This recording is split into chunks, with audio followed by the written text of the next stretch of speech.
이 시국에 꼭 이렇게까지 회식을 해야겠습니까? 그것도 나랏밥 드시는 분들이요. 백성원 변호사님. 사실 저희 이렇게 5명도 어디 가서 밥 같이 못 못 먹잖아요. 먹어요, 지금. 진짜. 그죠? 네. 그럴 때 이런 생각할 수 있잖아요. 우리 테이블 2개로 쪼갤까? 하하. 3명, 2명? 네. 그거 하지 말라는 게 정부의 입장이었습니다. 맞아요. 다 아시는 네. 것처럼. 그런데 이른바 테이블 쪼개기 회식을 해서 지금 논란이 되고 있는데 지금 말씀하셨던 것처럼 나랏밥 먹는 분위기다.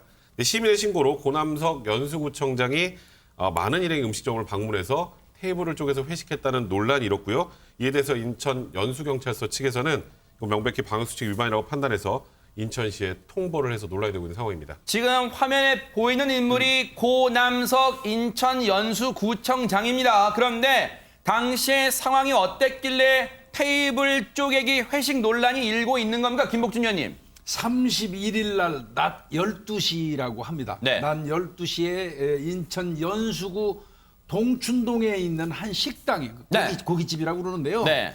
고남석 구청장을 포함한 일행 11명이 아마 방 2개를 얻은 것 같아요. 하하. 방 2개를 얻었는데 그 방 2개에 테이블은 4개예요. 네. 거기에 이제 들어갔는데 지금 저런 식으로 돼 있군요. 상황도가. 네. 네 개 테이블에 나눠 앉아서 이제 점심을 먹은 건데 조금 전에 그 백성문 변호사께서 말씀하신 것처럼 아주 묘한 테이블 쪼개기죠. 그 아이디어는 참 훌륭하신 것 같은데 글쎄요, 저기 나랏밥 드시는 분이 앞장서서 저런 행동을 해야 되는 건지 모르겠습니다만, 네. 뭐 딱 걸린 거죠, 한마디로 얘기해서. 오전 회의 끝나고 이 고남석 구청장이 간부들하고 함께 식장을 찾아서 했다고 그러는데 네. 고남석 구청장도 당연히 그 비난받아 마땅하지만 거기 따라간 간부들은 공무원 아니에요? 하하. 이거 잘못된 겁니다 하고 누구 하나라도 나서서 말리는 사람이 없었다는 게 연수구청장이, 그러니까 저 연수구청의 불행 아닌가 싶습니다. 맞아요. 그 인식의 수준을 지금 보여주는 거예요. 그런데 홍종성 기자님, 지난달 31일이면 그때는 5인 이상 집합금지가 시행되지 않던 때입니까? 어떤 때입니까? 당연히 시행이 되던 때고요. 그때 상황을 좀 되짚어 보겠습니다. 네.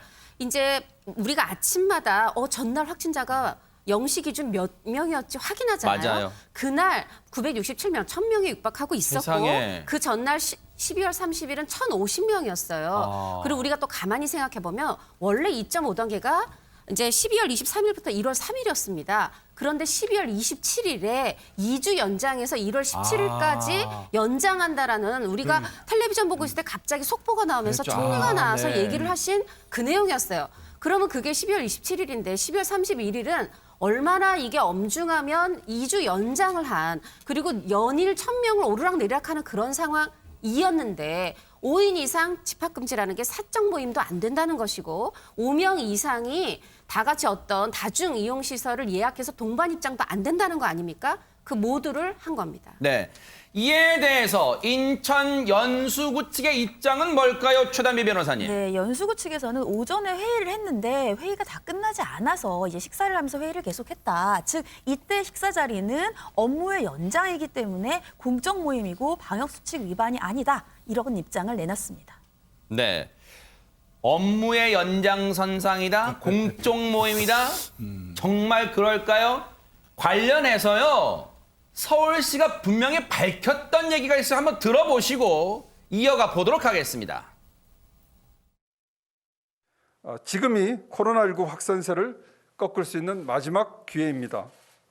이에 서울시는 경기도, 인천시와 함께 그 특단의 대책으로 12월 23일 0시부터 내년 1월 3일까지 5인 이상 사적 모임을 금지합니다. 기업을 하는데 경영 활동 관련된 거라든지 행정 공공기관에서 이제 공적인 업무 수행하는 활동을 해야 되기 때문에 회의 자체는 문제가 되지 않습니다. 그런데 회의가 끝나고 불필요하게 또 식사하거나 이런 거는 금지하도록 그렇게 조치를 했습니다. 최단비 변호사님, 이렇게 딱 부인할 수 없는 상황인데도 그런 얘기를 하고 있습니다. 네, 그러니까 5인 이상 집합 금지죠. 집합 금지라고 하는 것은 이 코로나 확산을 막기 위한 이제 마지막 노력 중에 하나인데요. 그럼에도 불구하고 일은 해야 될 거 아니에요. 경제는 돌아가야 되니까 어쩔 수 없이 회의 아니면 출근 이런 것들은 하되 회사를 가더라도 식사는 같이 하지 말라라는 것이 지금 네. 권고 사항이에요. 그러면 그럼 반드시 필수적으로 수반되는 필요가 없는 식사 같은 것들을 과연 우리가 예외에 두는 공적 모임이라고 할 수 있을까요? 이런 것들은 규정이 애매하다 이러한 부분이 아니라 상식적으로 생각해 봤을 때 하지 않아도 될 이유는 하지 않는 것이 맞다라고 보입니다. 잠깐 제가 한마디만 해드리면 네네. 연수구 측에서 하는 말대로 저게다 공적 모이면 앞으로 식사 통제 못해요. 아하. 우리 여기서 방송하다 방송 뒷이야기로 가야 된다 그러면 어떡할 거예요? 그러네요. 회사에서 같이 회의하다가 같이 식사하면 우리 회의도 안 끝나서 여기서 식사합니다. 면 어떻게 할 거예요? 저거는 저런 방식으로 이런 일이 터졌을 때는 저희가 정말 잘못했습니다 하고 어떻게든 용서를 구해야지 우리는 방역수칙을 위반하지 않았습니다. 이게 과연 온당한 태도일까요? 앞서 인천 연수구 측의 입장이 조금 전에 백성문 변호사님도 비판하셨던 그 대목이잖아요. 당시 즉 12월 31일 식사 자리는 업무의 연장선상인 공적 모임이었다고 해명을 했어요. 왜? 구청장이 잘못했다 그러면 구청장이 곤혹스러울까 봐 그렇게 얘기했던 것 같아요. 그럼 그렇다면 김복주 의원님, 예. 고남석 연수구청장 본인이 입장은 안 나왔어요, 그러면? 본인도 입장을 냈어요. 네. 뭐 이렇게 얘기했네요. 멈춤의 고통을 감내하고 계신 여러분께 사과드립니다. 이게 그 멈춤의 고통을 일반 국민들이 그 감내하고 있는 건 아시는 것 같습니다. 행정조치 예외 조항 해당 여부를 떠나 여기에 굉장히 불쾌하네요. 이분 이렇게 얘기했어요. 행정조치 예외 조항 해당 여부를 떠나 즉 말하면 예외라는 거죠. 이른바 얘기하는 공적 모임이다. 연장선상. 내가 사무실에서 직원들하고 회의하다가 밥 시간 돼서 장소를 식당으로 옮겨서 계속 공적 모임을 이어갔던 것이다. 이 얘기거든요. 이거를 뭐 대한민국 국민들이 바보입니까? 이런 식의 이 사과는 이런 식으로 하면 안 된다고 제가 맨날 그렇죠, 말씀드리는데 네. 이것 때문에 이제 더 비난 받을 수도 있을 거예요. 네. 같고요. 네. 결국은 뭐 그러면서도 뭐 사력 입지 못한 행동을 해서 사과드린다 했는데 행정조치 예외 그 조항 해당 여부 이거 네. 쏙 뺐었으면 네. 그나마 좀 진심 있게 받아들일 수 있을 것 같아요. 네. 그런데 이른바 테이블 쪼개기 회식을 하는 지하철 논란이요. 비단 인천 연수구만의 문제는 아니라고 합니다. 백성문 변호사님. 네, 저도 이 소개해드리면서 저도 막 한숨이 나오려고 하는데요. 지난 2일에 무한읍에 한 음식점입니다. 김산 군수와 부군수 등 간부 공무원 8명입니다. 3시간 동안 술을 곁들인 단체 식사를 해서 논란이 되고 있는데 지금 보시면 저렇게 되어 있습니다. 8명인데 3개 테이블에서 3시간 동안 또 다 쪼갰네요. 그러니까 한 테이블에 4명 앉으면 5명 앉으면 혹시 문제 될까 봐 다닥다닥 붙은 세 테이블에 저렇게 8명이 나눠 앉았다. 저 의미는 네. 우리 한꺼번에 같이 하는 거 다른 사람들이 알면 네. 문제돼. 이걸 인식하고 한 행동인데요. 국민의 한 사람으로서 참 정말 한숨 나는 그런 소식입니다. 그냥 식사만 해도 지금 일반 국민과 시청자분들이 보면 분통 터질 일인데 홍종성 기자님. 낮술을 먹었어요. 3시간 동안. 맞습니다. 그리고 사과문을 냈어요. 종이로 딱 A4 한 장을 냈는데 여기에도 또 사과의 정석에선 조금 벗어나 있어요. 뭐냐 하면 이렇게 얘기합니다. 지금 AI 지금 저 화면 속 인물이 네. 김산 무한 군수입니까? 네, 네. 이제 AI가 발생하지 않았습니까? 그래서 우리 직원들이 새해 연휴인데도 금토일 3일 연휴였는데도 쉬지도 못하고 방역하느라고 애써서 안쓰러워서 늦게라도 밥 먹으려고 마련한 자리였다라고 하면서 그렇더라도 이유를 막론하고 심력 끼친 점은 머리 숙여 사과드린다 이렇게 했는데 네. 머리 숙여 사과한다고 했는데도 누리꾼들 반응은 좋지 않아요. 왜냐하면 첫째는 낮술이었고요. 둘째는 이후에 언론이 취재를 했을 때 그때부터라도 빨리빨리 사과를 해야 되는데 취재에 응하지 않았어요. 그리고 나서 내놓은 게 종이 한 장이다 보니까 시선이 곱지 않습니다.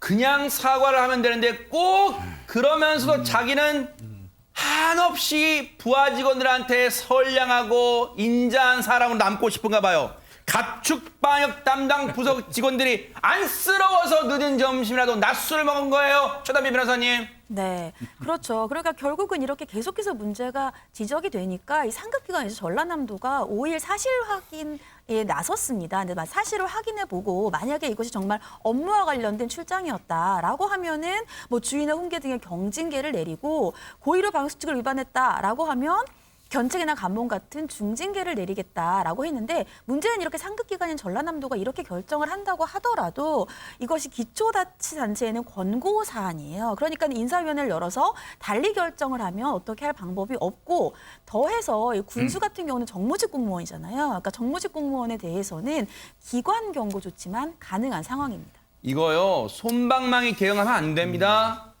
지자체장들이, 모범을 보여야 할 지자체장들이 이렇게 하면 방역당국의 말이 국민들한테 제대로 이 효과가 있을까요? 받아들일 수 있을까요? 정말로 솜방망이 대응으로 나서는 마무리되면 안 될 거라고 생각됩니다. 그런데 경기도 지금 용인이요, 발칵 뒤집혔다고 합니다. 백성문 변호사님. 네, 지금 용인 수지구에 있는 한 교회에서 집단 감염이 계속되고 있는데요. 일단 신도하고 신도 가족 등 포함해서 29명이 추가 확진돼서 총 누적 123명이 확진 판정을 받았습니다. 세상에. 지금 용인 지역 6개 교회에서 확진자가 발생했는데 그 가운데서 가장 많은 확진자 수인데요. 일단은 문제는 지금 이 용인구 수지 교회와 관련해서 또 전수조사 지금 진행하고 있는 상황이라 동부구치소 보시면 아시잖아요. 전수조사 할 때마다 계속 나오죠. 맞아요. 계속 나와요, 지금. 네. 그래서 이걸로 끝이 아닐 그런 상황이라 걱정이 많이 되는 상황입니다. 그런데 걱정되는 게요, 여기에는 확진자 중에는요, 이 교회발 확진자 중에는 아이들도 포함이 되는데, 근데 김복준 의원님, 예. 앞서 재롱잔치라 그래서 이게 대체 무슨 행사가 있었던 겁니까? 지난달 12월 23일입니다. 오후, 그러니까 밤 7시죠. 그때 이제 이 교회 내에서 크리스마스를 앞두고 주일학교 어린이들 한 40명이 노 마스크 재롱잔치 했어요. 세상에. 노 마스크 재롱잔치. 그때 모였던 사람들은 신도 150명입니다. 세상에. 그 상황에서 아이들이 그 노 마스크 상태에서 재롱잔치를 하는 과정에서 이제 이게 확산이 된 것 같은데, 담임 목사는 뭐 그렇게 얘기했어요. 아이들이 준비한 성탄절 행사 안 하고 넘어가기는 좀 곤란했다. 물론 뭐 20명 이상 모임한 거는 잘못됐다. 이렇게 얘기를 했는데, 이게 과연 신도나 더더군다나 그 아이들을 위하는 그런 일을 한 건지 네. 한번 새겨보시고요.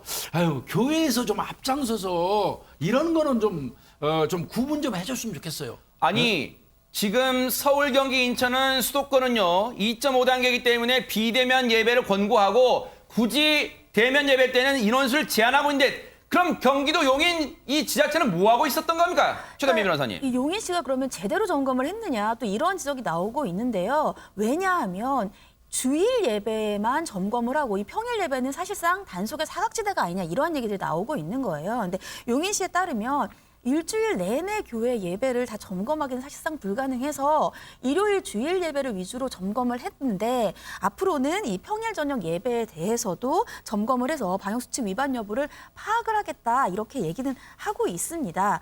이제 백군기 용인시장 같은 경우에는 지금 현재 이 교회에서 문제가 계속해서 발생하고 있으니까 방역수칙을 위반한 해당 교회에 대해서는 또 구상권 청구 등 강력하게 대응할 예정이다 이렇게도 밝혔습니다.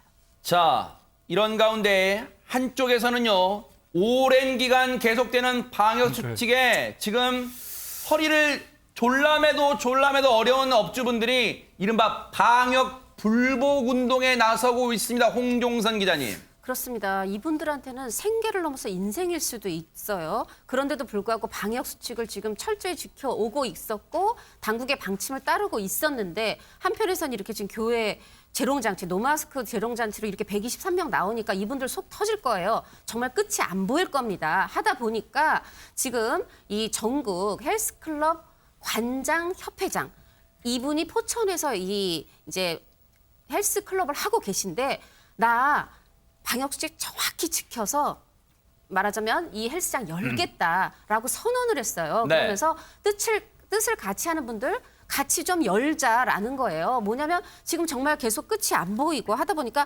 오죽하면 이제 이런 생각을 하셨을까 이해는 됩니다만 사실 또 우려되는 마음도 큰데요. 이렇게 표현하십니다. 뭐라고 하냐면 지금 이제 정부를 머슴이라 하고 이 머슴에게 세경 주는 월급 주는 건 우리 국민이다. 네. 지금 국민이 그 월급 주는 국민이 죽어간다. 나는 더 이상 이렇게는 살 수가 없다 하면서 헬스클럽을 열겠다. 이런 의사를 표명한 상황입니다. 이른바 문을 연다 오픈 시위를 하고 있습니다. 헬스장과 필라테스 이 교습소가요. 이른바 실내 체육 시설로 분류돼서 방역 당국에 의해서요. 지금 앞서 4가지 장면 나온 거 한꺼번에 나온 거 좀 보여주세요. 4가지 장면을 보시면 지금 보세요. 지난달 16일입니다. 국회의사당 앞에서 우리 못 살겠다. 방역 수칙을 지키느라 지금 못 살겠다. 삭발식이 있었고요. 그제입니다. 업주들이 헬스클럽 문을 여니까 경찰이 신고를 받고 출동한 모습이고요. 어제는 더불어민주당사 앞에서 이른바 쇠창살에 갇히는 죄수 코스프레로 시위를 벌였어요. 항의하는 시위. 그리고 오늘은 부산시청 앞에서 이분들이 정말 못 살겠다는 이른바 근조, 상당한 시위를 또 하고 있습니다. 그런데 백성문 변호사 여기서 끝나는 게 아니라 추가 단체 행동도 지금 예고하고 있는 상황입니다. 네, 지금 뭐 2.5단계가 계속 연속 반복되고 있다 보니까 아예 문을 못 열잖아요. 문을 못 열면 사실 고스란히 임대료부터 그냥 아무 수입이 없는 손실만 본단 말이죠. 근데 그 와중에 또 이번에 뭐 태권도는 되고 네. 탑기도랑 헬스는 안 되고 이러다 보니까 더 화가 많이 나신 것 같아요. 그래서 청와대 국민청원의 실내 체육시설도 이제는 제한적으로 유동적이라도 운영이 필요하다. 그러니까 이게 비단 헬스클럽뿐만 아니라 좀 전에 말씀하셨던 필라테스, 또 뭐 스크린 골프 많습니다. 태권도로 합기도는 안 된다면서요. 또 합기도. 이게 또 무슨 산수 수학 문제 푸는 것 같아요. 발레는 진짜. 되는데 또 다른 건 안 돼요. 네. 이제 이런 식으로 나오다 보니까 이제 한계에 다다른 거라는 생각이 들고요. 지금 이게 오늘 오후 2시 기준으로 지금 일단 참여 인원이 21만 명이 넘어섰습니다. 그렇다면 지금 현재 그러니까 불복 시위 혹은 불복으로 오픈하는 것도 나오지만 앞으로 더 많은 분들이 지금 이 정부의 방침에 반발할 가능성이 있는 상황입니다. 그러니까요. 핀셋 규제가요. 언뜻 들으면 되게 정밀해 보이지만 마치 두더지 잡는 게임 같아요. 여기 막으면 여기서 터지고요. 불만이요. 그런 상황입니다. 그러다 보니까 방역 당국이 이런 얘기를 하는 지경까지 이르렀습니다. 들어보시고 이어가 보도록 하겠습니다. 실내 체육시설에 대한 방역 기준을 두고 형평성 논란이 있습니다. 정부가 고심 끝에 정한 기준이지만 현장에서 받아들여지지 못한다면 보완해야 할 것입니다. 기준 자체보다는 이행과 실천이 중요하기 때문입니다. 중수본에서 보완 방안을 마련해 주시기 바랍니다.